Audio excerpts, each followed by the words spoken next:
Olá, seja muito bem-vindo ao Notícias 24 Horas, o seu canal de notícias. Hoje faremos o resumo do dia 15/4/2021, quinta-feira, logo após a vinheta.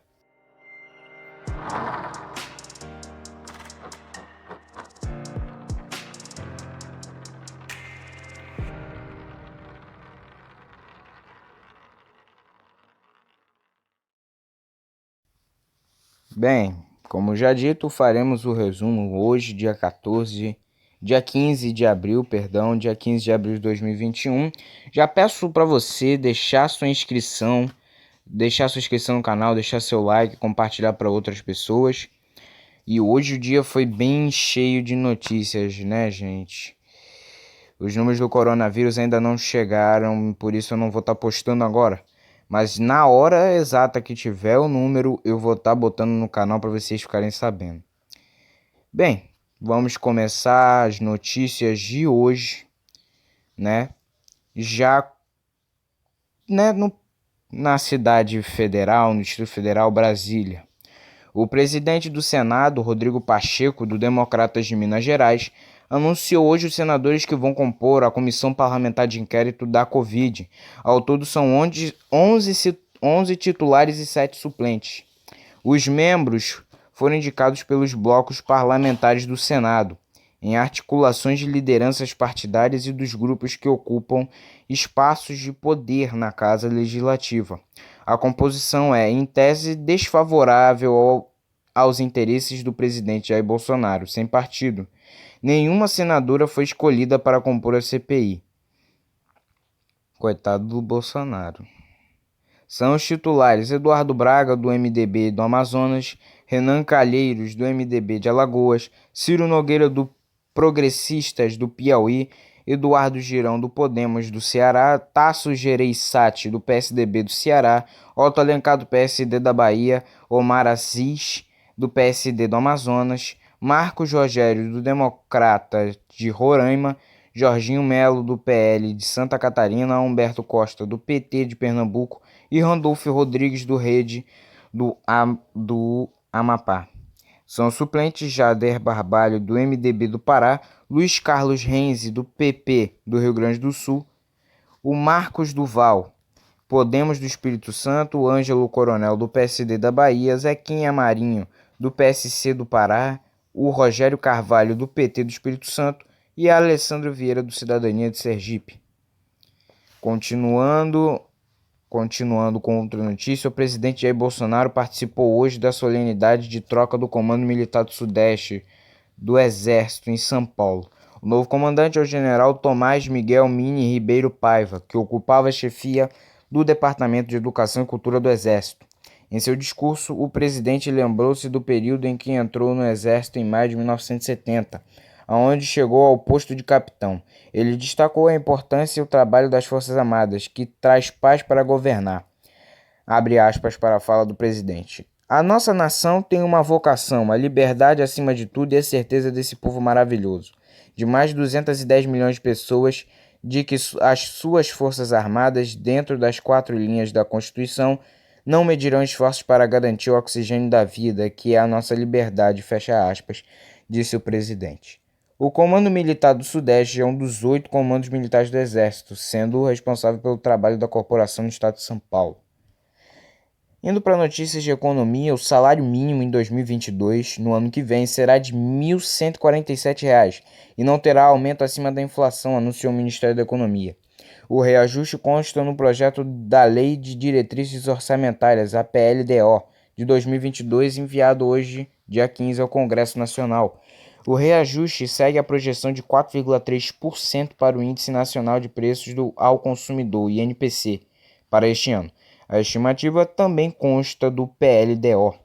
Até 2019, o salário mínimo era reajustado segundo uma fórmula que previa o crescimento do Produto Interno Bruto, o PIB, soma das riquezas produzidas no país, de 2 anos antes, mais a inflação oficial do ano anterior.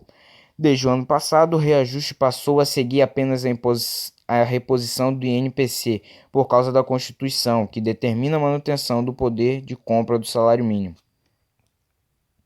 Indo para São Paulo, depois de passar pela fase emergencial, o estado de São Paulo entrou na última segunda-feira na fase vermelha do Plano São Paulo, onde somente serviços considerados essenciais podem funcionar. Apesar dessas restrições, o transporte público coletivo em São Paulo continua lotado. Abre aspas, as atividades que foram mantidas na fase vermelha são suficientes para manter o transporte cheio. Temos a construção civil funcionando e a construção civil movimenta mais de 150 mil trabalhadores todos os dias na cidade de São Paulo. Tem muita atividade e que não necessariamente pode ser considerada essencial, que ainda está mantida, fecha aspas, disse o médico sanitarista Gonzalo Vecina, professor da Faculdade de Saúde Pública de São Paulo, em entrevista à Agência Brasil. Transporte público cheio é um grave problema para a população, porque aumenta o risco de uma pessoa ser infectada pelo novo coronavírus e ter Covid-19. E a situação ainda pode piorar com a chegada das estações mais frias. Isso todo mundo há uma preocupação, bom lembrar, né? E aqui também no Rio de Janeiro e em outros estados não é diferente, como no Rio que tem o problema do BRT que só vive lotado. Agora indo para a notícia de um país do nosso lado, aqui dentro do continente sul-americano, em Buenos Aires, as autoridades da capital da Argentina disseram nesta quinta-feira que irão recorrer à justiça contra as medidas de restrição mais rígidas contra a Covid e o fechamento de escolas dentro e nos arredores da cidade determinados pelo governo federal. O prefeito de Buenos Aires, Horácio Rodrigues Larreta, criticou o governo nacional por causa das medidas novas que incluem uma interdição de 2 semanas das escolas e restrições à circulação depois das 8 da noite na área metropolitana populosa, que é um foco de casos novos do coronavírus.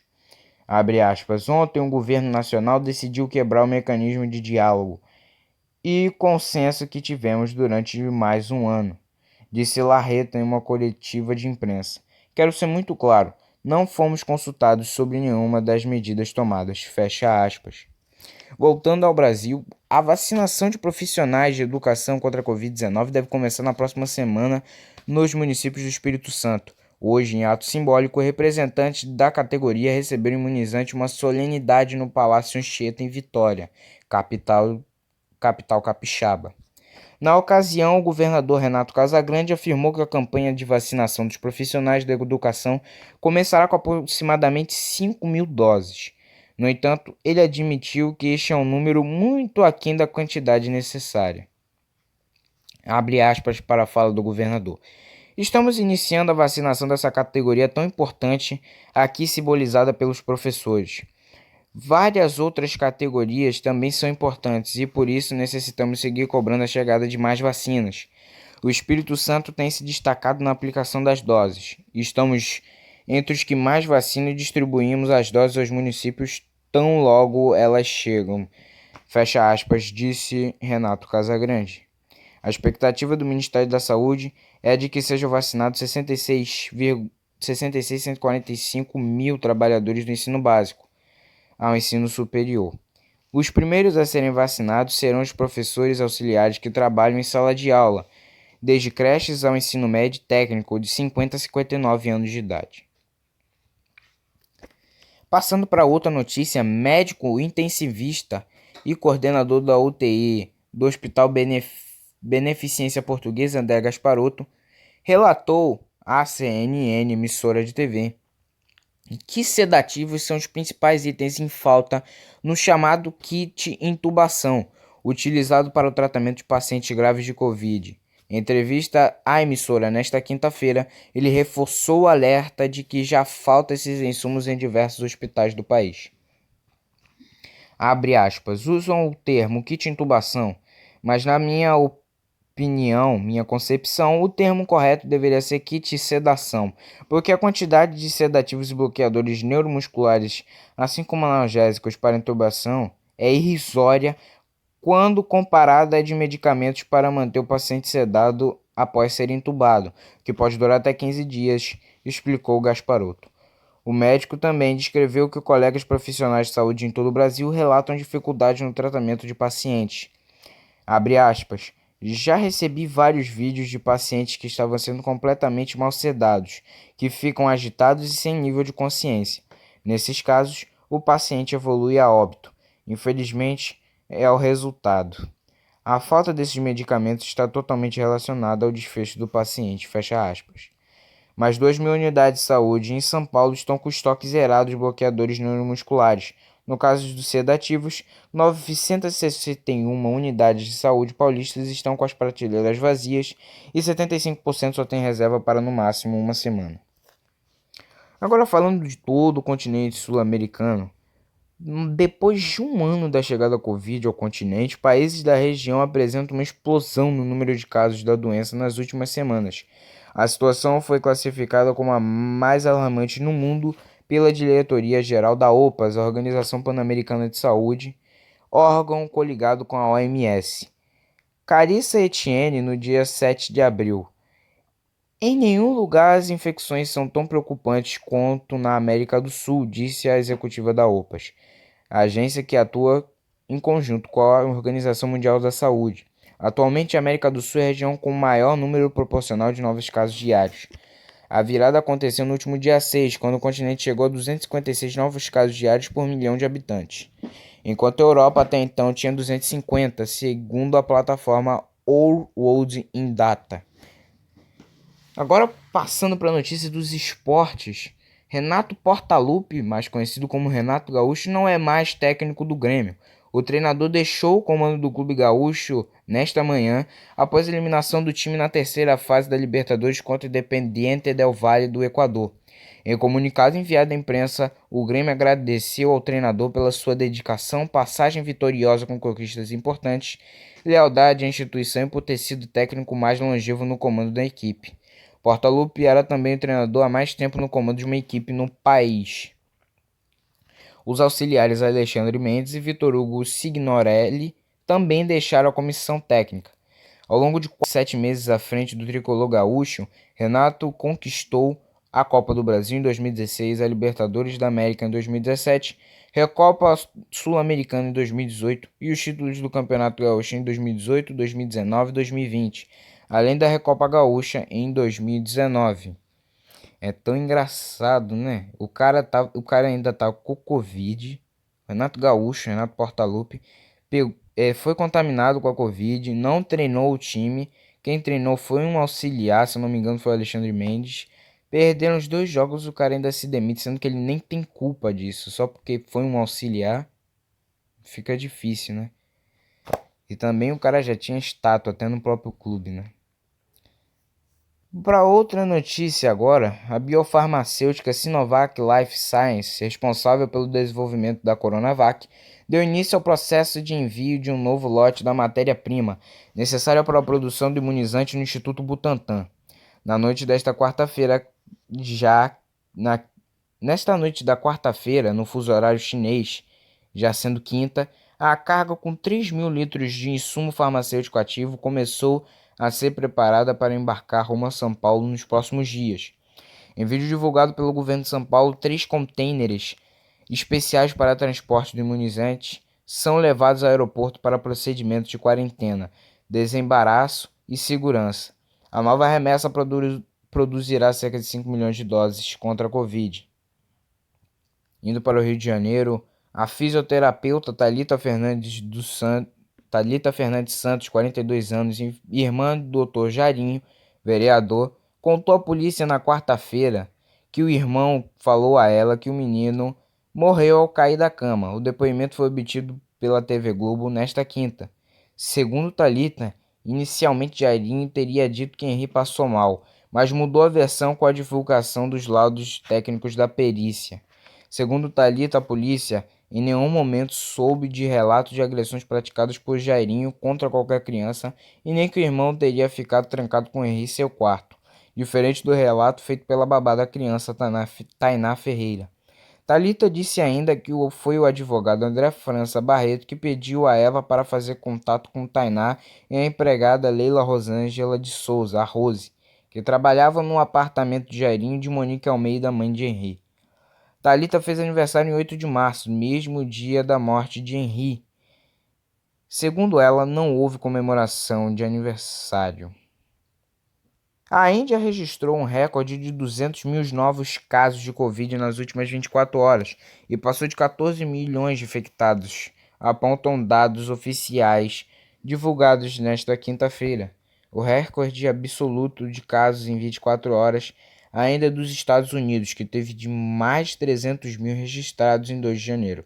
O recorde de infectados do Brasil é de 97,500 mil novos casos em 24 horas, que foram registrados em 25 de março. A Índia também teve 1.038 mortes em 24 horas, o maior patamar desde outubro, e é o quarto em número de vítimas do coronavírus.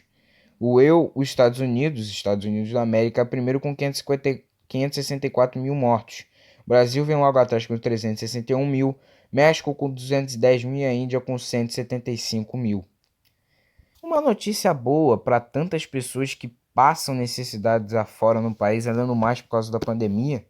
A TV Tem, afiliada da Globo, arrecada alimentos e cestas básicas para famílias carentes de Sorocaba, São Paulo, nesta sexta-feira e no sábado, por meio da iniciativa Drive-Thru Bem Legal. O posto de arrecadação ficará disponível das 7 da manhã às 5 da tarde, na Avenida Engenheiro Carlos Reinaldo Mendes, em frente à Prefeitura. O projeto tem o apoio da Prefeitura de Sorocaba, por meio do Fundo Social de Solidariedade, a FSS, e da Secretaria da Cidadania, CECID. Quem for até o local poderá fazer a doação sem precisar descer do carro, como forma de garantir a segurança neste momento de pandemia. Podem ser doadas cestas básicas ou alimentos para montá-las, especialmente arroz, feijão, macarrão, açúcar, leite, farinha de trigo, óleo, molho de tomate, enlatados, biscoitos e achocolatado. Todos os alimentos arrecadados serão destinados às famílias moradoras de Sorocaba cadastradas pela CECID. Eu vou deixar aí embaixo na descrição o site da campanha para quem quiser ajudar ou quem quiser se cadastrar para receber. Vai estar aí para todo mundo poder fazer esse bom ato de ajudar as pessoas. Bom, meus telespectadores e meus ouvintes, esse foi o resumo do dia de hoje, 15 de abril de 2021, quinta-feira. Agradeço a todos agradeço a todos por assistir o vídeo. Agradeço a todos por estarem acompanhando o canal. E não se deixem de se inscrever no canal, compartilhar para outras pessoas ficarem bem informadas.